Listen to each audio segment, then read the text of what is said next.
नमस्कार दोस्तों, स्वागत है आप सभी का सरकारी स्टडी वेब्स एजुकेशन की इस एक्सेल एक्सपर्ट सीरीज़ में। आज है एक्सेल सीखने का डे 2 और डे 2 के अंतर्गत हम बात करने वाले हैं बेसिक डाटा एंट्री। और डाटा एंट्री के बाद हम बात करेंगे एक्सेल की सीट को प्रोफेशनल या सुंदर कैसे बनाते हैं, यानी कि इसकी फॉर्मेटिंग के बारे में बात करेंगे। और वीडियो के अंत में हम हल करेंगे एक एक्सेल की प्रैक्टिस सीट, जिसके अंतर्गत हम जो है एक्सेल की सीट को फॉर्मेट करना भी देखने वाले हैं। तो वीडियो के अंत तक बने रहें। चलिए शुरू करते हैं। सीट फॉर्मेटिंग के अंतर्गत हमें बात करना है किसकी, हम देखते हैं यहाँ पे फ़ॉन्ट, अलाइनमेंट, नंबर, इसके अलावा कुछ बेसिक चीज़ हमको देखने को मिल जाएगी। तो सबसे पहले हम जो है कुछ डेटा इस प्रकार से टाइप कर लेते हैं जो हमने पिछली क्लास में टाइप कर रखा था। इसको हम बेसिक रूप से यहाँ सेलेक्ट कर लिए और सेलेक्ट करने के बाद आप देखोगे तो हमको यहाँ पर देखिए सबसे पहले हमको मिलेगा फ़ॉन्ट ग्रुप। फ़ॉन्ट ग्रुप में देखेंगे बोल्ड मिलता है, इटैलिक मिलता है, अंडरलाइन। तो ज़रूरत के हिसाब से आप यूज़ कर सकते हैं। ठीक है, इस प्रकार आप सेलेक्ट करेंगे, बोल्ड कर सकते हैं। ठीक है, इसके अलावा इटैलिक कर सकते हैं, अंडरलाइन। तो ये आप अपनी ज़रूरत के हिसाब से आप चेंज कर लेना। चाहे तो आप फ़ॉन्ट स्टाइल भी चेंज कर सकते हो, जो फ़ॉन्ट फेस या फ़ॉन्ट फैमिली होती है। इनके फ़ॉन्ट के साइज़ आप बढ़ा सकते हैं अपनी अकॉर्डिंग। ऐसे 16 कर दिए और 16 करने के बाद आप जो है इसमें जो है कुछ छोटा बड़ा भी करना है कल इस प्रकार, तो आप ये कर सकते हैं। बॉर्डर आप कर सकते हैं यहाँ से, देखिए बॉर्डर मैंने पिछली क्लास में भी बताया था आपको। साथ ही आप बैकग्राउंड की शेडिंग बदलना है तो आप ऐसे शेडिंग भी बदल सकते हैं।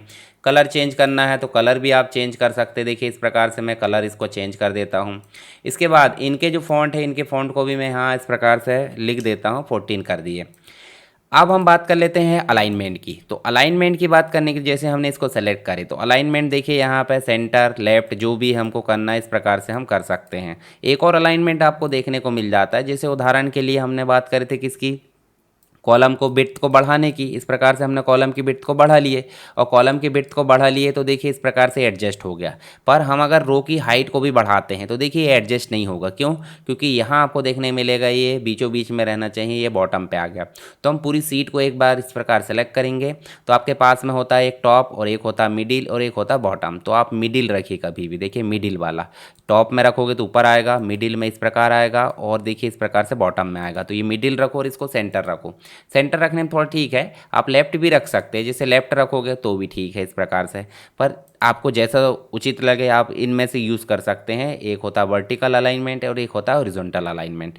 इसके बाद नेक्स्ट आप देखोगे, जैसे मान लो ये एज है या फिर ये नेम है, नेम को आप अपनी इच्छा अनुसार एडजस्ट करना चाहते हैं, रोटेट करना चाहते हैं। तो हेडिंग को रोटेट करने के लिए यहाँ देखिए आपके पास में ऑप्शन है, इस प्रकार आप रोटेट कर सकते हैं। पर ये ज़्यादा ही अजीब लग रहा है तो आप छोटा बड़ा जैसे भी मान लो इस प्रकार से आप चाहते हैं तो ऐसे भी आप कर सकते हो।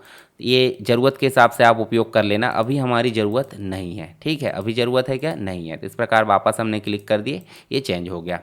चलिए हम यहाँ पे जैसे उदाहरण के लिए एम्प्लॉय का नाम है या डिपार्टमेंट है, एम्प्लॉय का नाम जो है रमेश कुमार शर्मा भी हो सकता है। अब देखिए रमेश कुमार शर्मा है तो हम इसको कितना फैलाएंगे, मान लो एम्प्लॉय का नाम हम इतना फैला सकते हैं। तो रमेश कुमार शर्मा है तो हम क्या करेंगे, इसको एडजस्ट करेंगे, यानी कि एक ही लाइन में टेक्स्ट को एडजस्ट करने के लिए हम यूज़ करते हैं रैप टेक्स्ट का या वेब टेक्स्ट जिसे हम बोल सकते हैं। रैप टेक्स्ट हमने यूज़ करे तो देखिए एक ही लाइन में एडजस्ट हो चुका है। इसके बाद हम यहाँ पे रो और कॉलम को इंसर्ट करना भी देख लेते हैं। जैसे उदाहरण के लिए हम अगर कॉलम इंसर्ट करना चाहते हैं तो कॉलम पर राइट क्लिक करेंगे और यहाँ पे हम इंसर्ट पर क्लिक करेंगे। सामने एक कॉलम इंसर्ट हो चुका, हम यहाँ लिख देते हैं सीधे सीरियल नंबर और सीरियल नंबर लिखकर हम जो है ऐसे इसमें लिख देते हैं 1 2 3, इस प्रकार से हम टाइप कर लेते हैं। पर फॉर्मेटिंग अलग हो चुकी है तो हम इसको सेलेक्ट करेंगे और यहाँ फॉर्मेटिंग की बात कर रहे हैं तो इसको सेलेक्ट करेंगे और यहाँ फॉर्मेट पेंटर पर क्लिक करेंगे और जिस पर अप्लाई करना उस पर जाकर क्लिक कर देंगे। तो देखिए सीरियल नंबर ऐसा एडजस्ट हो गया। ऐसे ही इस वाली फॉर्मेटिंग को हमको इसमें अप्लाई करना है तो फॉर्मेट पेंटर में जाओ और इसमें सब में एक प्रकार से घसीट दो। तो इस प्रकार से इसकी फॉर्मेटिंग यहाँ आ गई, तो ये भी फॉर्मेटिंग के अंतर्गत आ जाता है। इसके अलावा आपको देखने को मिलेगा एक रो इंसर्ट करना, जैसे राइट क्लिक करें तो देखिए रो इंसर्ट हो जाएगी ऐसी रो। और यहाँ हमने चारों कॉलम देखने को मिल रहा है तो 4 कॉलम सेलेक्ट करना है और आप करोगे किसको, मर्ज को। मर्ज जैसे करें तो मर्ज करने के बाद आपको देखने को मिलेगा यहाँ पे कुछ डाटा लिख दो, जैसे एम्प्लॉय डाटा एंट्री। ठीक है, एम्प्लॉय डाटा एंट्री इस प्रकार। इसके फ़ॉन्ट को आप बड़ा कर दो, जैसे मान लीजिए इसको आपने 20 कर दिए और 20 करने के बाद आपने बोल्ड कर दिए। बोल्ड करने के बाद आप इसमें कर दो कलर, कलर जो भी करना वो आपकी मर्जी। तो हमने यहाँ बात करें, देखिए फ़ॉन्ट स्टाइल हमने देख लिए। इसके अलावा हमने जो है यहाँ पे देखिए हेडिंग वगैरह जो भी हमको देना है वो हमने दे दिए। साथ ही हमने यहाँ बॉर्डर लगाना, बॉर्डर कैसे लगाते सेलेक्ट करें और यहाँ जाकर ऑल बॉर्डर ले लो, नहीं लेना है तो आप नो बॉर्डर कर दो। इसके अलावा हमने कलर देख लिए, बैकग्राउंड कलर और फ़ॉन्ट कलर दोनों देख लिए, मर्ज एंड सेंटर भी देख लिए और रैप टेक्स्ट भी देख लिए। इनका उपयोग करके हम जो है और काम कर सकते हैं। जैसे उदाहरण के लिए हमारे पास में नंबर है, तो नंबर अभी कैसे एज वाले, पर हम इन नंबर्स को हम जो है दशमलव में दिखाना चाहते हैं जैसे भी, तो हम यहाँ देखिए डाटा टाइप का उपयोग कर लेते हैं। डाटा टाइप में आप जाओगे तो देखिए डाटा टाइप में आपको देखने मिलेगा जनरल, यानी नंबर लिख सकते हैं। नंबर अगर आपको कैलकुलेशन करना है तो आप किसका उपयोग कर सकते हैं, दशमलव वाले का उपयोग कर सकते हैं। या फिर आप जो है इसमें अकाउंटिंग से रिलेटेड काम करना चाहते हैं, या फिर इसके अलावा आप जो है डेट लिखना चाहते हैं। पहले तो हम इसको जनरल कर देते हैं। अगर मान लो आपने डेट लिखे, उदाहरण के लिए आपने लिखे यहाँ पे आज की तारीख, मान लो उदाहरण के लिए जैसे हमने लिख दिए 18 जुलाई, तो 18 जुलाई लिखे, देखिए इस प्रकार से आ गया। और ये टेक्स्ट को आप फॉर्मूला बार में देखोगे, देखिए पूरी डेट आ गई है। तो ये एक्सेल का सेंस है, मतलब ऑटोमेटिक कंप्लीट कर देता है। तो यहाँ पे हम जो है सेलेक्ट करेंगे और यहाँ जाकर हम करेंगे शॉर्ट डेट, तो देखिए शॉर्ट डेट हो गया। इसके अलावा लॉन्ग डेट करना तो लॉन्ग डेट पूरा हो गया। तो इस प्रकार हम जो है डेट की फॉर्मेटिंग कर सकते हैं। डेट के अलावा हम टाइम की फॉर्मेटिंग भी कर सकते हैं। जैसे टाइम यहाँ दिख रहा है, परसेंटेज है, फ्रैक्शन है, ओनली टैक्स रखना है, तो ये डाटा टाइप हो जाते हैं। ऐसे डाटा टाइप में हम जो है करेंसी अप्लाई करना है, तो हम जो है करेंसी हमारी इंडियन करेंसी या जो भी रख सकते हैं, परसेंट वाइज रख सकते हैं। इसके अलावा कॉमा सेपरेटेड वैल्यू। अब देखते हैं हम यहाँ पे, देखिए हमारे पास में जब फॉन्ट ग्रुप दिख रहा है, फॉन्ट ग्रुप के साइड में आपको एक बटन दिखती होगी डायलॉग लॉन्चर, इस पर क्लिक करेंगे तो इस पर क्लिक करने के बाद एक डायलॉग बॉक्स आएगा जिसका नाम है फॉर्मेट सेल, यानी कि सेल की फॉर्मेटिंग। तो हम इसको ऐसे सेलेक्ट करते हैं और अगर फॉन्ट के डायलॉग लॉन्चर पर क्लिक करते हैं तो यहाँ पे फॉन्ट आएगा जिसमें हम जो है यहाँ जो काम करें वो सारे ऑप्शन हमको दिख रहे हैं। तो यहाँ से भी आप काम कर सकते हैं। साथ ही आप स्ट्राइक थ्रो, यानी कि टेक्स्ट को काटना है, या फिर आप सुपर स्क्रिप्ट सब स्क्रिप्ट का उपयोग करना चाह रहे हैं। इसके अलावा आप बॉर्डर का उपयोग कर सकते हैं, हमने बॉर्डर लगाना देख लिए। फिल बोले तो बैकग्राउंड का उपयोग कर सकते हैं।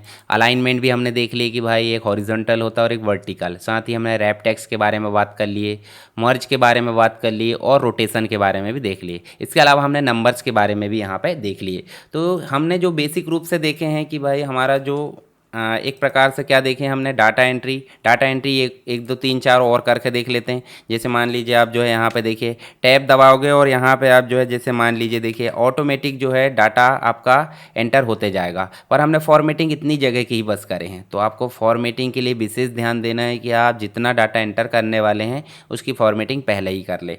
ठीक है, इस प्रकार से हमने लिखे और यहाँ लिख देते हैं IT। उसके बाद हम 5 नंबर लिख देते हैं।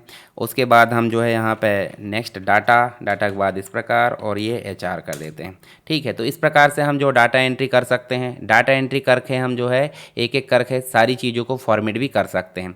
अभी ये फॉर्मेटिंग नहीं हुई है तो इस टेक्स्ट को सिलेक्ट करो, फॉर्मेट में जाओ, फॉर्मेट पेंटर में, और इन दोनों में लाकर ड्रैग कर दो तो क्या हो जाएगा, ये फॉर्मेटिंग हो जाएगी। ऐसे इसमें भी करना है तो इसको भी इस प्रकार कर लो।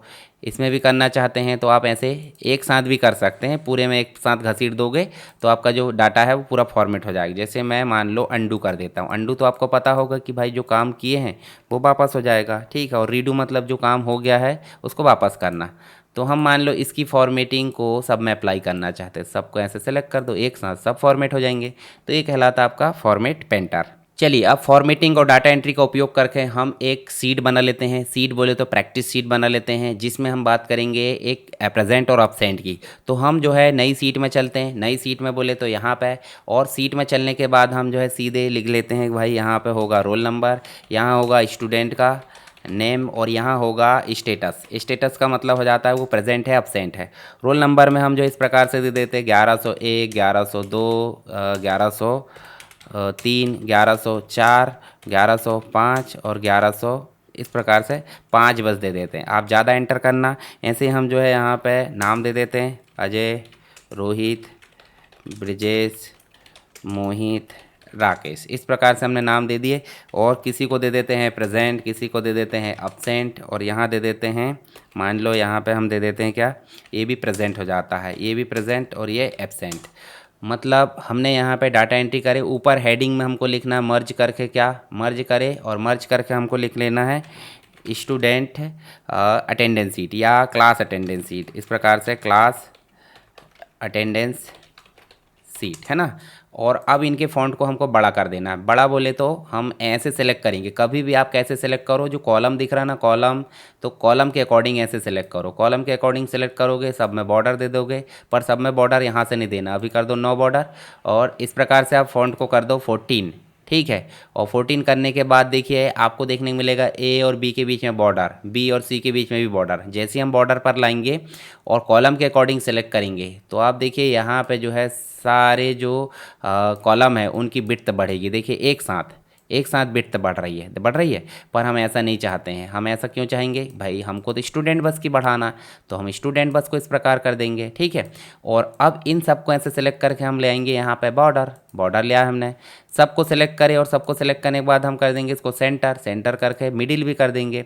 और इनमें जो हेडिंग है, हेडिंग को हम कर देंगे बोल्ड, और बोल्ड को कर देंगे बैकग्राउंड कलर और इसके फॉन्ट कलर। तो इस प्रकार से हमारी अटेंडेंस सीट और ये जो मेन हेडिंग है इसको थोड़ा सा बड़ा करके इसका जो हेडिंग है उसका कलर बदल देते हैं। जैसे मान लीजिए इसका कलर आप थोड़ा सा ठीक ठाक इस प्रकार रख लो, एक्सेल इस प्रकार।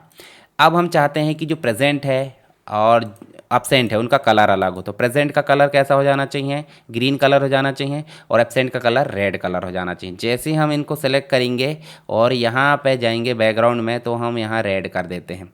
देखिए रेड बैकग्राउंड, इस प्रकार से हम रेड कर देते हैं। उदाहरण के लिए ये समझ लीजिए, ये देखिए ये प्रेजेंट है तो प्रेजेंट को नहीं करना, किसको करना है, एब्सेंट को। एब्सेंट में जाओ, ये देखिए इस प्रकार से इसको रेड कर दिए और इसको भी कर दिए रेड। और प्रेजेंट में जाकर क्या करना है, प्रेजेंट में जाकर ग्रीन करना है, तो हम इस प्रकार ग्रीन कर देते हैं। इसको भी सेलेक्ट करो ग्रीन। आप चाहे तो एक साथ सेलेक्ट करके कर सकते हैं, तो अभी आप एक एक करके कर लीजिए, कोई दिक्कत नहीं, हम आगे शॉर्टकट बनाना भी देख लेंगे। तो हमने यहाँ पे एक बेसिक रूप से एक सीट बनाए जिसमें डाटा एंट्री की है। डाटा एंट्री करने के बाद उसको फॉर्मेट करना भी देखे। आई होप सारी चीज़ें आपको समझ में आ गई होगी। चलिए आपके लिए मैं एक होमवर्क देता हूँ। होमवर्क में होगा अटेंडेंस सीट, जिसके अंतर्गत आपको 10 स्टूडेंट के नाम साथ में स्टेटस होना चाहिए, और स्टेटस को आपको प्रेजेंट और एब्सेंट के थ्रू दिखाना है। मिनिमम 10 स्टूडेंट तो होना चाहिए। डेट भी इसमें साथ में आप एंटर कर सकते हैं आज की, यानी कि जब भी आप सीट बना रहे। तो वीडियो पसंद आया तो वीडियो को लाइक करें, वीडियो को शेयर करें, और चैनल को अभी तक सब्सक्राइब नहीं किया है तो सब्सक्राइब कीजिए। अगर सब्सक्राइब कर लिया है तो अपने दोस्तों के साथ सब्सक्राइब कराइए ताकि सभी का फायदा हो सके। अगली क्लास में हम सीखेंगे नेक्स्ट डे की प्रैक्टिस और उसकी फॉर्मेटिंग, या जो भी हम काम करेंगे उसके बारे में। मिलते हैं नेक्स्ट क्लास में, तब तक सीखते रहिए, बढ़ते रहिए। जय हिंद।